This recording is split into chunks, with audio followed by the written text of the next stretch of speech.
all of you. So काल आपण महत्वाचा टॉपिक बघितला तो म्हणजेच antibody and antigens and interaction between them.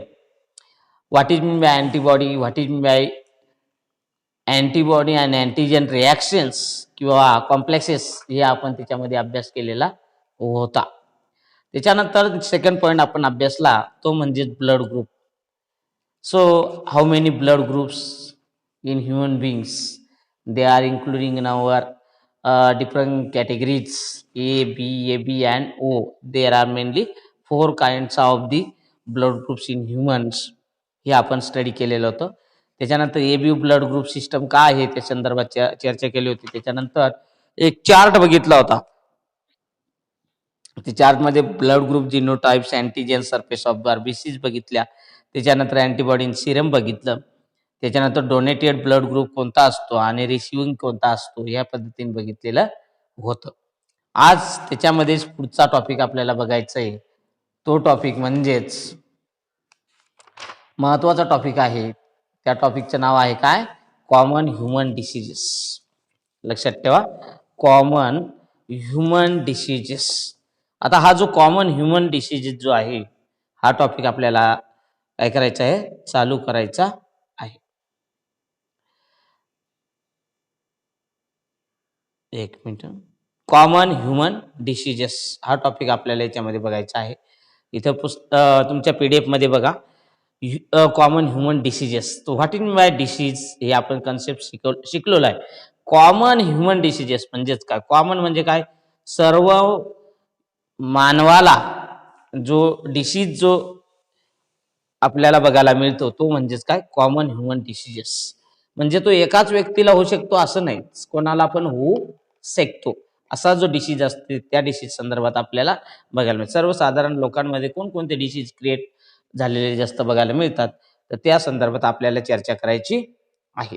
आता याच्यामध्ये बघा, सो पहिलं आपण डिसीज म्हणजे काय हे बघून घेऊया. So what is mean by disease. So now इथे बघा डिसीज डेफिनेशन बघायला मिळते. बघा, डिसीज कॅन कंडिशन ऑफ कंट्रीब्युटेड और डिअरेंज फंक्शनिंग ऑफ वन और मोर ऑर्गन्स और organ system of the body caused due to the infection, infective diet or heredity. All diseases can be broadly recognized into congenital diseases and acquired diseases. हे paragraph मध्ये आपल्याला काय बघायला मिळालेले आहे? डिसीजची काय मिळालेले आहे? व्याख्या बघायला मिळालेली आहे. तर what is mean by disease हे जर बघितलं आपण तर याच्या संदर्भामध्ये आपल्याला एवढी जी पॅराग्राफ दिसतोय या पॅराग्राफ मध्ये आपल्याला डिसीजची व्याख्या आहे. काय डिसीजची व्याख्या ही आपण समजून घेऊया. तर ही डिसीजची जी व्याख्या आहे ही डिसीजची व्याख्या आपल्याला याच्या संदर्भामध्ये बघायचं आहे. काय मग डिसीजची व्याख्या? अ कंडिशन ऑफ डिस्ट्रीब्युटेड काय आहे?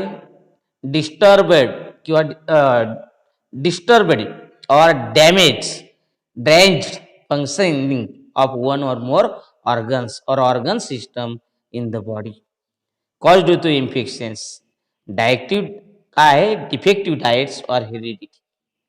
एकतर अनुवंशिकतेने होऊ शकतं, हे सर्वात महत्वाचं. एक तर काय होऊ शकतो? आपण जेवण करतो, पाणी पितो, त्याच्या माध्यमातून सुद्धा रोग उद्भवू शकतात. परंतु काय घडतं नेमकी? डिसीज म्हणजे रोग कसा तयार होतो? तर आपले जे कंडिशन असते, आपली जी हेल्थ असते ती काय होते? डिस्टर्ब होते. काय होत असते? डिस्टर्ब होत असते. म्हणजे त्या काय करतात? त्या हेल्थला काय होत असतं? जशी हेल्थ आहे ती तशी न राहता त्याच्यामध्ये काय होत असतो? आपल्याला बदल बघायला मिळतो. डिस्टर्ब होते. काय होते? डिस्टर्ब. डिअरेंज्ड फंक्शनिंग ऑफ वन और मोर ऑर्गन्स. डिअरेंज जे फंक्शन असतं, त्याचं कार्य असतं, जे आपले ऑर्गन्स असतात, म्हणजे हार्ट असेल, लिव्हर असेल, किडनी असेल, स्टमक असेल, different kinds of organ present in our body. ते ऑर्गन सिस्टम असते, या सिस्टम्सला काय करतं? त्या पद्धतीने चालू देत नाही. त्याच्यामध्ये बदल झालेला असतो किंवा बदल घडवून आणत असतं किंवा डिस्टर्ब करत असतं. त्याला काय असतं?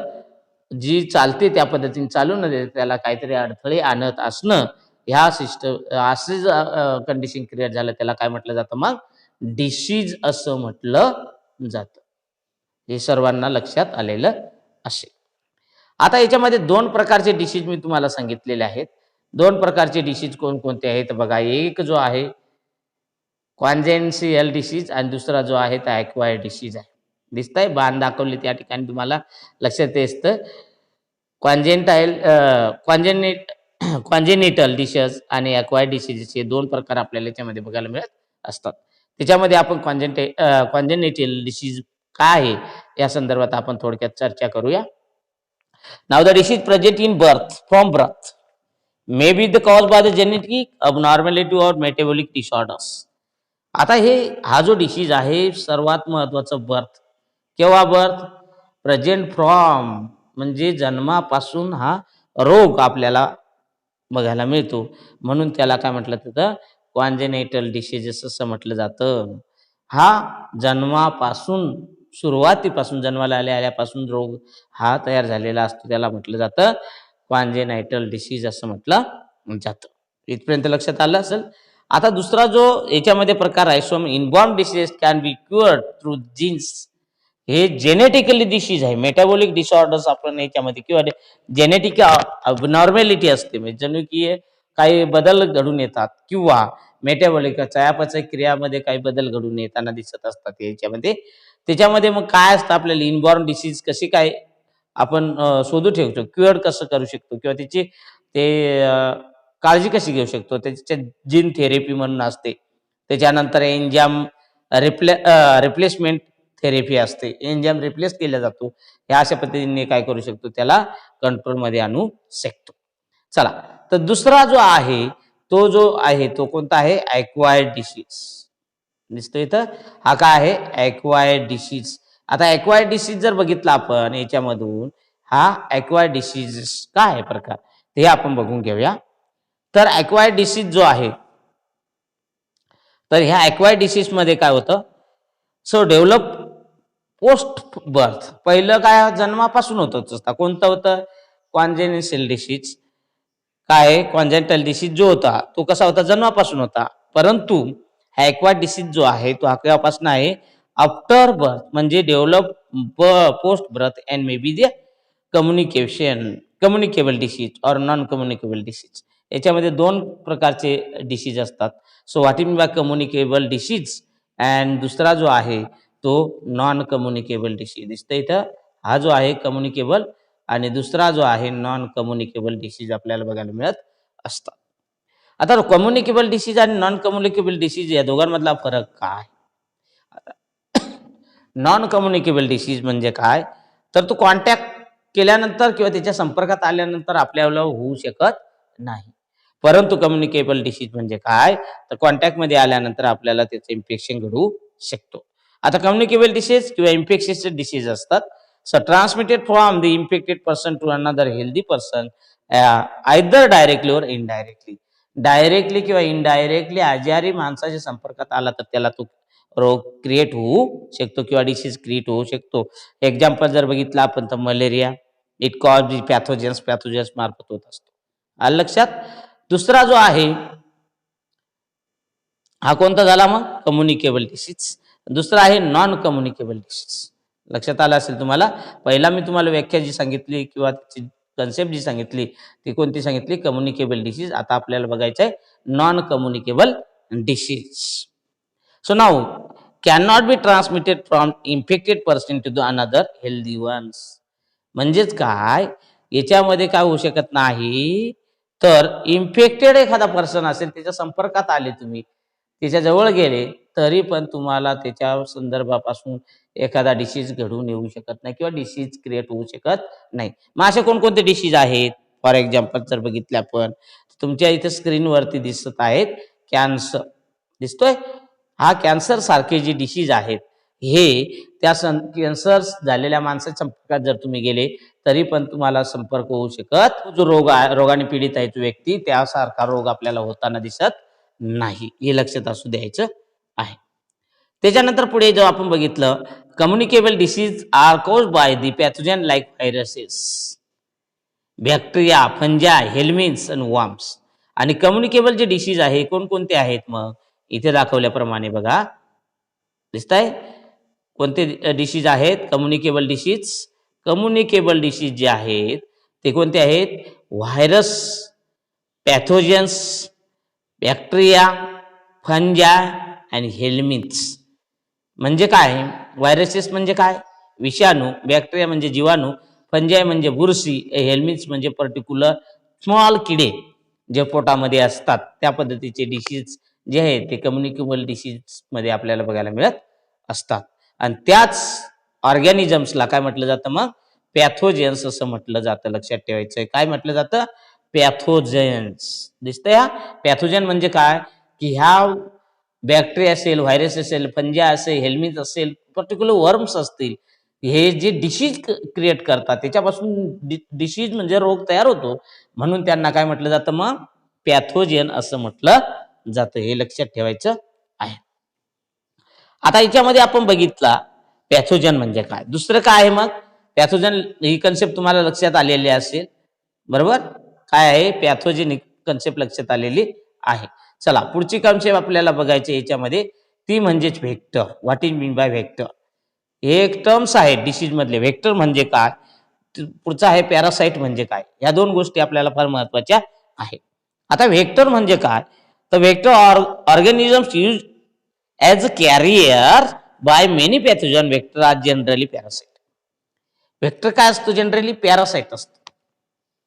व्हेक्टर कोणाचं काम बघा, डास असतो का नाही, डास. आपण म्हणतो डास चावल्यानंतर लगेच आपल्याला काय होतो? मलेरिया येतो. पण मलेरिया घडवून आणतो कोण? डास. डासापासून मलेरिया होत नाही.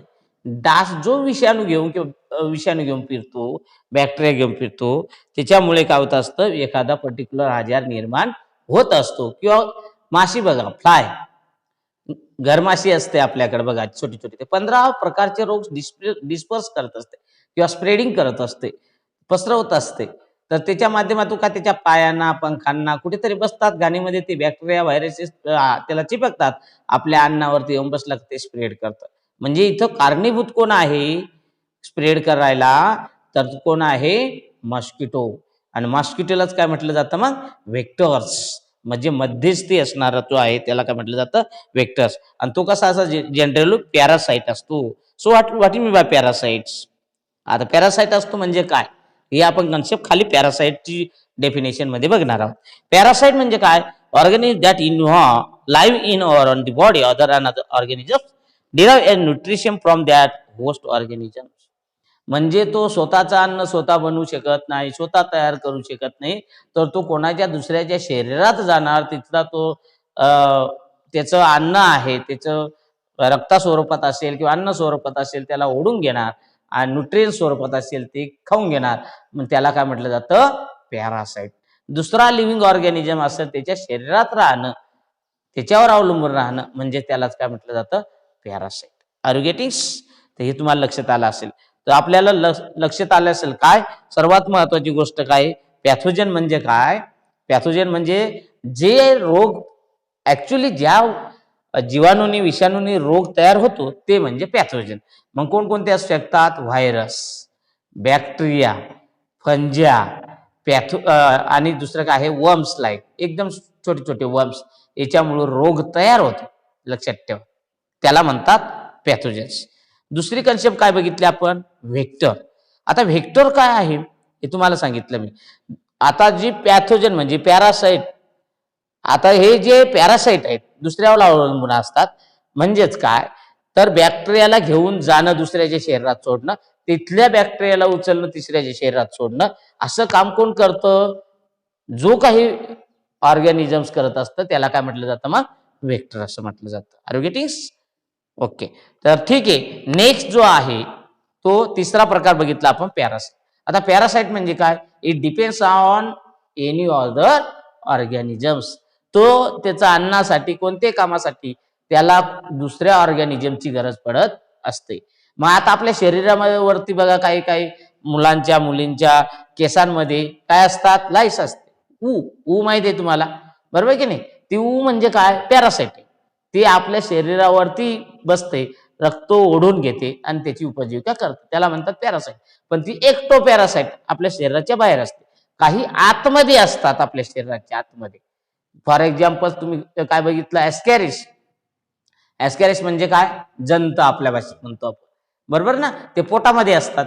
ते काय करतात, ते अन्न खात नाही, तर काय करतात, आपले जे खाल्लेलं असतं, पचवलेलं असतं, जे न्यूट्रियन्स असतं, ते काय करतात, ऑब्सॉर्ब करून घेतात, ओढून घेतात आणि तिथंच मस्त मुक्काम ठोकतात.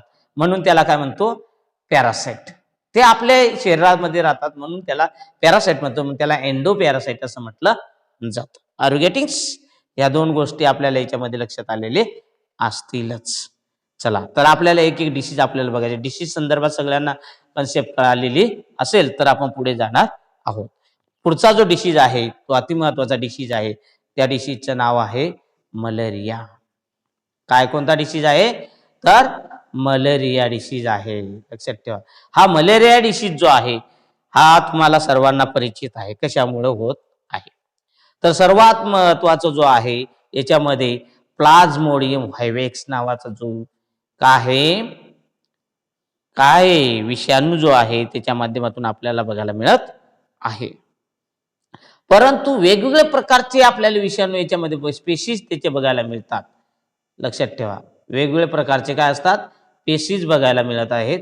वेगवेगळे प्रकारचे पेशीज म्हणजे कोणकोणते पेशीज आहेत, त्या इथं बघा तुम्हाला याच्यामध्ये ब्रॅकेटमध्ये दाखवले आहेत. ते सर्व पेशीज आपल्याला बघायला मिळतात.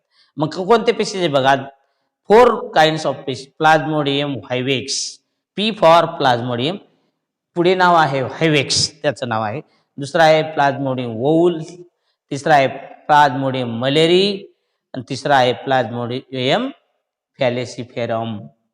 हे जे आहे याच्यामध्ये जर बघितलं, फॅलेसिफेरम जो आहे प्लाझ्मोडियम ही serious illness while other the rarely fit पेटिस based on the species of the 4 types आहेत. आणि याच्यामध्ये जर बघितलं मलेरिया पॅरासाइट जे आहेत ते हे 4 प्रकारचे आपल्याला याच्यामध्ये बघायला मिळत आहेत. लक्षात आलं असेल तुम्हाला सगळ्यांना. त्याचं ड्युरेशन मी तुम्हाला सांगतो, लक्षात घ्या. प्लाझ्मोडियम व्हायवेक जे आहे, इन्क्युबेशन पिरियड ही कन्सेप्ट तुम्हाला माहित आहे का?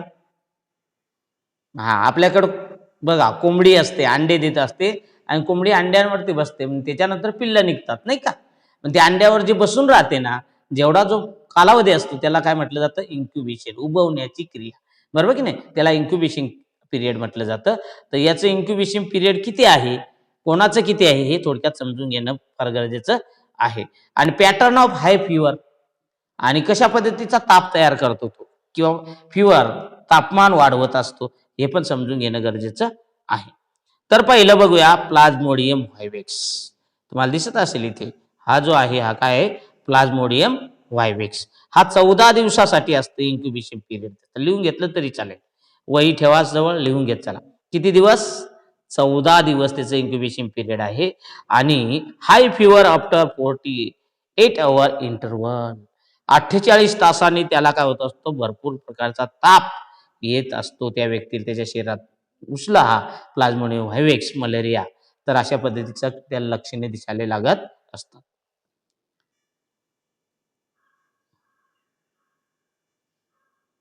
ओके, तर इथपर्यंत लक्षात आलं असेल तुम्हाला. प्लाझ्मोडियम व्हायवेक्स बघितला आपण. त्याच्यानंतर पुढचा आहे प्लाझ्मोडियम मलेरी. हा जो दिसतोय 3 नंबरचा प्लाझ्मोडियम मलेरी, हा 28 दिवसाचं इन्क्युबेशन पिरियड असतं त्याचं. त्याचं ताप जो असतो, हाय फिवर आफ्टर किती, 72 तास, म्हणजे 72 आवर्स इंटरव्हल, 72 तासाने आणखी परत ताप येऊ शकतो त्याला. इंटरव्हल्स मध्ये गेल्यानंतर खूप ताप बघायला मिळत असतो. हे त्याचं इन्क्युबेशन पिरियड बघायला मिळत आहे. त्याच्यानंतर पुढचा आहे प्लाझ्मोडियम ओव्हुल्स.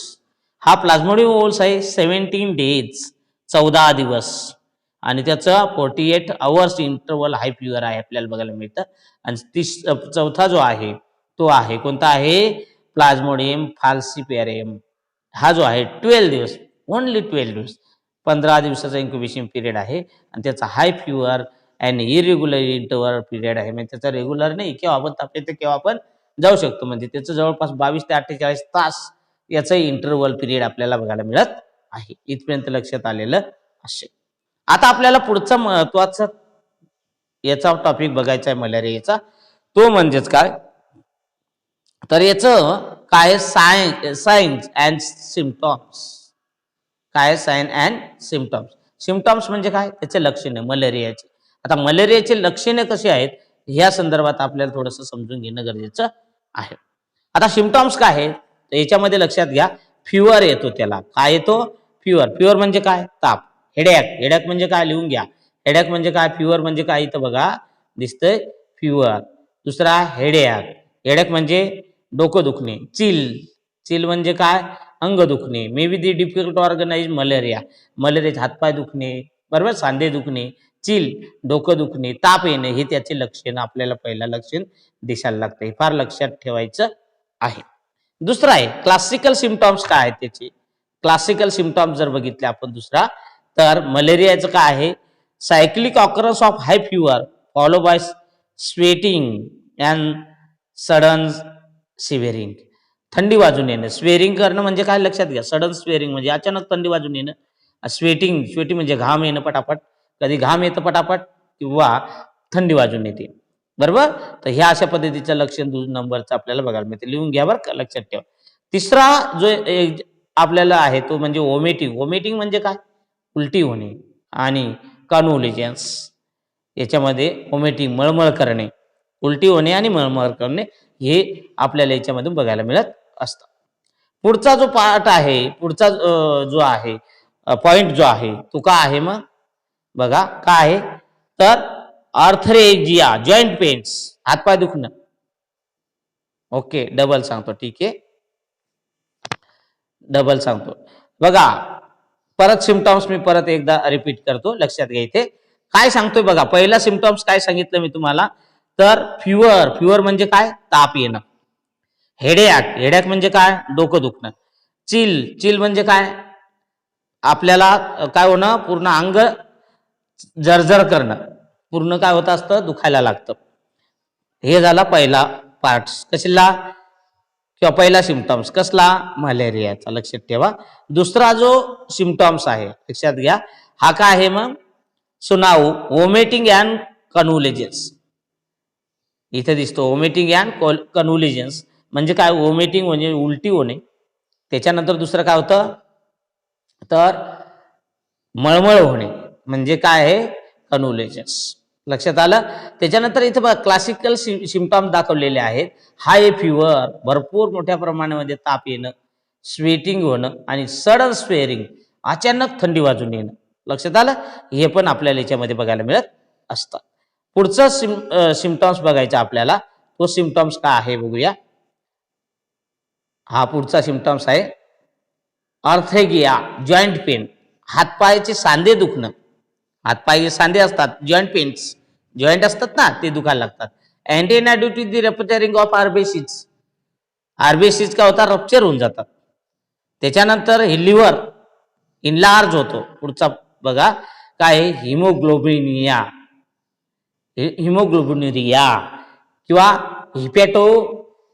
हिपॅटोमॅग्लिया, liver enlargement. लिव्हरची साईज वाढायला लागते, लक्षात घ्या.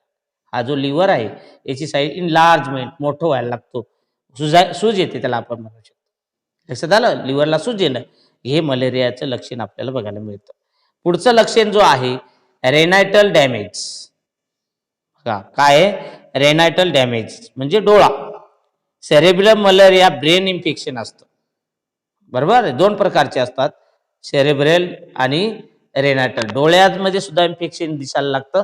त्याच्यानंतर सेरेब्रल म्हणजे ब्रेनला सुद्धा इन्फेक्शन घडून येत असतं. इथपर्यंत तुम्हाला लक्षात आलेलं असे, ठीक आहे. हे काय झाले मग त्याचे लक्षण, फार लक्षात ठेवायचे.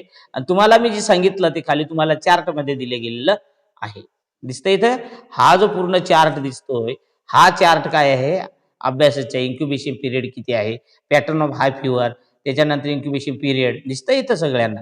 हा पॅटर्न आहे, पिरियड आहे आणि प्लाझ्मोडियम व्हायवेक्टचे नावं आहेत, ठीक आहे. तर हे तुम्हाला मी अगोदरच एक्सप्लेन करून दिलं गेलेलं आहे, त्याचं फक्त लक्षात असलेला पाहिजे. चला पुढचा पॉईंट बघायचा आहे आपल्याला, तो म्हणजेच मोड ऑफ ट्रान्समिशन.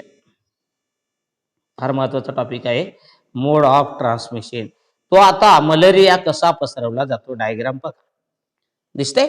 अतिशय बारकाईने डायग्राम बघा तुम्ही. मोड ऑफ ट्रान्समिशन कशा पद्धतीने होताना दिसत आहे. खूप इथं खाली दिलेलं आहे बघा. Mode of transmission by staging cycle plasmodium vivax. दिसतंय? काय आहे? Plasmodium in mosquito and human. मानवामध्ये कशा पद्धतीने त्याचं स्प्रेड होत असतं. इथे दिसतंय एका साईडला मस्क्युटो दिलेला आहे, दुसऱ्या साईडला ह्युमन बीइंग्स दिलेले, मानव दिलेला आहे. आणि मध्ये जे आहे ती स्किन दिलेली आहे. तर कशा पद्धतीने सर्क्युलेट होताना दिसत असतं. आता बघूया आपण एक एक एक एक गोष्ट बघायला पाहिजे. आता समजून घेऊया काय कोणता पार्ट कुठे आहे ते फक्त बघायचं आहे. इथे ते जे दिसतंय तुम्हाला काय दिसतंय? इथं पहिलं ह्युमन स्किन दिसतंय. दिसतंय? म्हणजे काय आहे? मानवाची त्वचा इथं बघायला मिळत आहे. हे हा पहिला पॉईंट, मानवाची त्वचा. त्याच्यानंतर दुसरा जो पॉईंट आपल्याला बघायला मिळतोय, नाही 1 मिनिट, दुसरा जो पॉईंट आपल्याला बघायला मिळतोय तो कोणता आहे मग?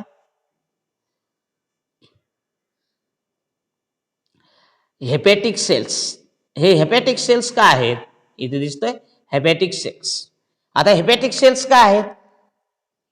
हे जे आहेत लिव्हरला असतात. ह्या कुठे सेल असतात? लिव्हर रिजनला आपल्याला बघायला मिळत असतात. आता हे जे हेपॅटिक सेल झालं, पुढचा आहे हेपॅटिक डॉर्मसी. इथे दिसतंय आपल्याला हेपॅटिक डॉर्मसी. पुढे मॅच्युअर सायझॉन्ट, त्याच्यानंतर मेट्रोझॉइट्स, त्याच्यानंतर पुढचा एरिथ्रोसाइट्स, त्याच्यानंतर ट्रोपोझोन, त्याच्यानंतर इरिथ्रोसायजेंट्स, त्याच्यानंतर ruptured erythrocytes, newly infected persons इथे बघायला मिळतं. आणि ह्या बाजूला मस्क्युटी जर बघितलं आपण, याच्यामध्ये काय बघतोय? मायक्रोगॅमेट्स आहेत, त्याच्यानंतर मॅक्रोगॅमेट्स आहेत, त्याच्यानंतर झायगोट आहेत, त्याच्यानंतर मस्क्युटो मिडगट आहे, ओसाइट आहे, ब्रस्टिंग ओसाइट आहे आणि स्लायव्हरी ग्लँड्स आहे. एवढे काय आहेत पार्ट किंवा नावं आपल्याला बघायला मिळत आहे. लक्षात आलं असेल तर आपण त्या पद्धतीने एक एक गोष्ट आपल्याला अभ्यासायची आहे. ती आपण खाली डिस्क्रिप्शनद्वारे बघणार आहोत. आता बघा, मोड ऑफ ट्रान्समिशन जो आहे, ही concept plasmodium is transmitted by, कोणत्या पद्धतीने ट्रान्समिट केलं जातं? तर आपण त्याचं mode of transmission, mode of transmission म्हणजे काय? पसरवणे, रोग पसरवणे. काय म्हटलं जातं त्याला? रोग पसरवणे. आता इट इज अ व्हेक्टर. हा मलेरिया रोग कोण पसरवत असतो? तर व्हेक्टर पसरवत असतो. व्हेक्टरचं नाव काय आहे मग? तो मॉस्किटो. काय म्हणतात त्याला? मॉस्किटो. मॉस्किटो माहिती आहे तुम्हाला? मॉस्किटो म्हणजे कोण? मॉस्किटो इथं दिसतोय, मॉस्किटो दिसतोय. 1 मिनिट, इथं मॉस्किटो दिसतोय. अॅनाफिलस मॉस्किटो. कोणता आहे? फिमेल अॅनाफिलस. सर्वात महत्वाचं, मादी जी असते, मेल पसरवत नाही हा रोग. तर कोण पसरवत असतं? डास जो आहे, कोणता? जो फिमेल डास असेल तो इन्फेक्शन पसरवत आहे. इथपर्यंत लक्षात आलं असेल. So born infection diseases cause by organism a protist plasmodium. त्याच्यामध्ये आपण बघितले होते, किती पेशीज बघितल्या होत्या? 4. प्लाझ्मोडियम व्हायवेक्स, दुसरी कोणती होती? प्लाझ्मोडियम ओल, दुसरी आहे प्लाझ्मोडियम मलेरे, आणि तिसरी आहे फाल्सिफेरम. याची स्क्रीन दिसत आहे. ठीक आहे. मलेरियाचे कन्सेप्ट आपण बघत आहे. याच्यामध्ये पहिला आहे काय? स्पेसिस. 4 स्पेसिसचे नाव मी तुम्हाला सांगितले. कोणकोणते सांगितले? प्लाझ्मोडियम व्हायवेक्स, प्लाझ्मोडियम ओल, प्लाझ्मोडियम मलेरिया, प्लाझ्मोडियम फॅसिलेशन. हे जे बघितलं आपण 4 पद्धतीचे, काय बघितले त्याचे?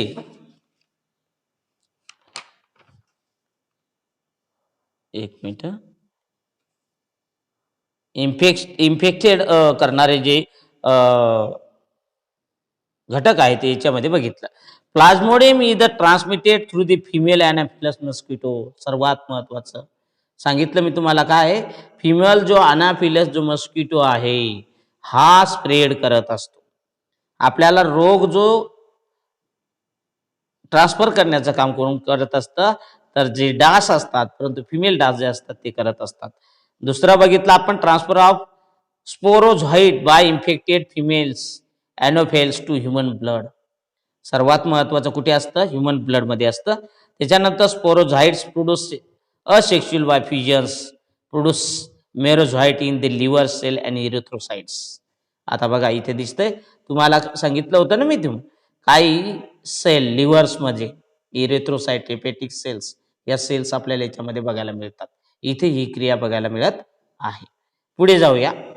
काय सांगितलं? मेरोझॉइड्स फंक्शन्स याज गॅमेटोसाइट्स. काय आहे? गॅमेटोसाइट्स, हे मेरोझॉइड्स, हे जे कॉन्सेप्ट आपल्या याच्यामध्ये बघायला मिळते ते कोणतं आहे? गॅमेटोसाइट्स आपल्याला बघायला मिळत आहे. त्याच्यानंतर gametocytes enter the gut of female anopheles. कुठे कोणामध्ये? मिडगटमध्ये आपल्याला बघायला, कोणाच्या मिडगटमध्ये जातं? ते ॲनाफिलसच्या, म्हणजे काय? मस्किटोच्या कुठे जातं? मिडगटमध्ये आपल्याला बघायला मिळतं. Now and the fertilisation result in diploid zygote which transform into site. आणि बघा इथे स्लायव्हरी ग्लँडच्या माध्यमातून घेतलं जातं, त्याच्यानंतर उसाइट मध्ये जातं, त्याच्यानंतर मस्किटो मिडगटमध्ये जातं आणि त्याचं काय होत असतं? उसाइट झायगोटमध्ये कन्वर्ट झालेलं दिसतं. Zygote which is the transform into site, म्हणजे उसाइटचं रूपांतर काय होत असतं? त्याच्यामध्ये बघायला मिळत असतं. म्हणजे इकडनं आलं मायक्रोफेट्स, इकडनं आपल्याला बघायला मिळत आहे. Now oocyte produce haploid sporophyte through the meiosis sporogony आणि sporocytes migrate the salivary glands. आणि इथे बघा उसाइट झाल्यानंतर मायग्रेट होताना दिसते स्लायव्हरी ग्लँड्स मध्ये. म्हणजे ही जी सायकल आहे कशा पद्धतीने तयार झालेली? ह्या पद्धतीने तयार झालेली मॉस्किटो, हे मॉस्किटोची साईज. आणि इकडे जे दिसते हे ह्युमन बिंगची दिसते. लक्षात आलं? ह्युमन बिंग आणि मॉस्किटोच्या याच्यामध्ये फरक काय आहे लक्षात ठेवा. इथे हा जो मॉस्किटो दिसतोय, बरोबर, हा काय दिसतोय? मॉस्किटो दिसतोय. मॉस्किटोने जे इन्फेक्शन केलं कोणाच्या स्किन मध्ये, कोणाच्या ह्युमन बिंगच्या स्किन मध्ये एंटर केलं, इन्फेक्टेड पर्सन असेल तर प्लाझ्मोडियम व्हायवेक जे आहे ते याच्यामध्ये घेतलं जातं आणि काय होतं? मायक्रो गॅमेट्स मध्ये कन्वर्ट केलं जातं. त्याच्यानंतर मेगा गॅमेट्स मध्ये होतं आणि त्याचं रूपांतर मोठं होत चालतं, झायगोट मध्ये होतं. मॉस्किटोच्या मिडगट म्हणजे काय आहे? त्याच्या डायजेस्टिव्ह सिस्टम मध्ये निघून जातं आणि त्याच्यानंतर उसाइट मध्ये कन्वर्ट होतं आणि उसाइट नाही तर ब्रस्टिंग उसाइट, बस्टिंग उसाइट, हा उसाइट जो आहे बस्ट होतो म्हणजे तुटतो आणि तुटल्यानंतर ते जे विषाणू आहेत ते कुठे जातात निघून?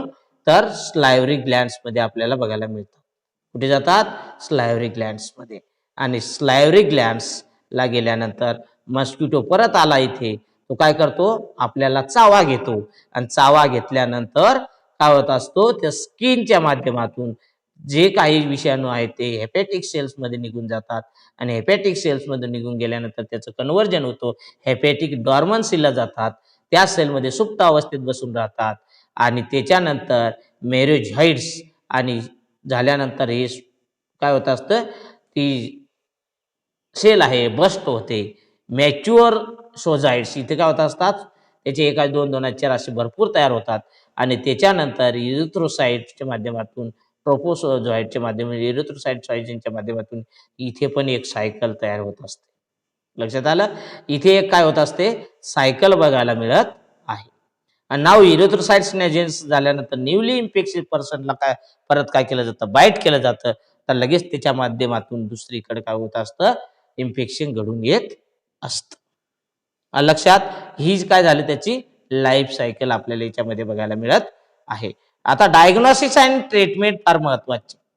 हे तर झालं कशाच्या माध्यमातून कुठून कुठेपर्यंत गेलं. आता तिचे डायग्नोसिस कशी असते? डायग्नोसिस करणं म्हणजे काय? तपासणं. Microscopic study of blood smear by the DNA test PCR. आणि मग आपण त्याचं मलेरिया झाला आहे हे कशावरून समजायचे? तर मायक्रोस्कोपिक काय केलं? स्टडी केली जाते. मायक्रोस्कोपिक स्टडी काय असते? ब्लड स्मेअर घेतला जातो, रक्ताचे नमुने घेतले जातात आणि त्याच्या माध्यमातून DNA टेस्ट करून PCR माध्यमातून आपल्याला त्याचं डायग्नोसिस करता येऊ शकतो. इथपर्यंत लक्षात आलं असेल. पुढे आहे ट्रीटमेंट. आता ही ट्रीटमेंट कशा पद्धतीने केली जाते? ट्रीटमेंट म्हणजे उपचार. उपचार पद्धती कशी असेल मग त्याची? तर artemisinin based on combinations therapies ACTs that includes various combinations and artisans. त्याच्यानंतर सल्फेडॉक्झिन्स, पायरोमिथेनाइन अँड क्वॅनाइन, हे जे काय आहेत हे औषध आहेत, केमिकल्स आहेत, ह्याच्यापासून टॅबलेट्स किंवा ड्रग्स वापरून आपण काय करू शकतो? ट्रीटमेंट करून घेऊ शकतो. इथपर्यंत लक्षात आलं. पुढचा आहे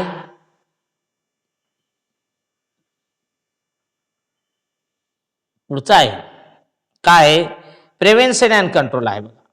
काय प्रिव्हेन्शन अँड कंट्रोल. पुढचा टॉपिक आहे प्रिव्हेन्शन अँड कंट्रोल. मग आता हे होऊच नाही. आता बघा एखादा रोग जर तयार झाला आपल्या शरीरामध्ये तर त्याच्यावरती उपचार काय करायचे हे बघितलं. त्याच्या वेगवेगळ्या गोळ्या औषध आहे ट्रीटमेंट घ्यावी लागते. तपासायचं कसं तर रक्त काढून तपासलं जातं आणि त्याच्यानंतर मग हे होऊच नाही याची काळजी काय घ्यायची. होण्याच्या अगोदरची काळजी घ्यायला पाहिजे. फार महत्वाचा पॉईंट आपल्याला बघायला मिळतो. पहिलं काय by using the mosquito nets and insect repellents. आपल्याला डास चावू नये याच्यापासून आपण काय आहे काळजी घेतली पाहिजे. आता मार्केटमध्ये बघा एक अगरबत्ती भेटते त्याच्या स्मेलने सुद्धा मस्किटो पळून जातात. त्याच्यानंतर दुसरं म्हटलं तर नेट घ्यायची म्हणजे आपण त्याला म्हणतो मच्छरदाणी. बरोबर ना.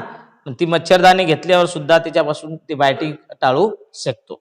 दुसरं काय आहे spraying insecticide and draining stagnant water. जर साचलेलं पाणी असेल तर त्याच्यावरती काय करायचे इन्सेक्टिसाइड फवारून द्यायचे म्हणजे जेणेकरून अंडे असतील बारीक असतील कोणतरी त्याचे इन्फेक्टेड जे मस्किटो असतील ते काय होतील किलून जाणार असतील. तिसरी काय करायचे तिसरी आपल्याला काळजी काय घ्यायची mosquito of control of mosquito have using gambusia fresh water fresh bio controls. आणि बायो कंट्रोल आपल्या घरामध्ये जे काय असतं चांगलं पाणी असतं पिण्यासाठी ते उघड्यावर ठेवू नये.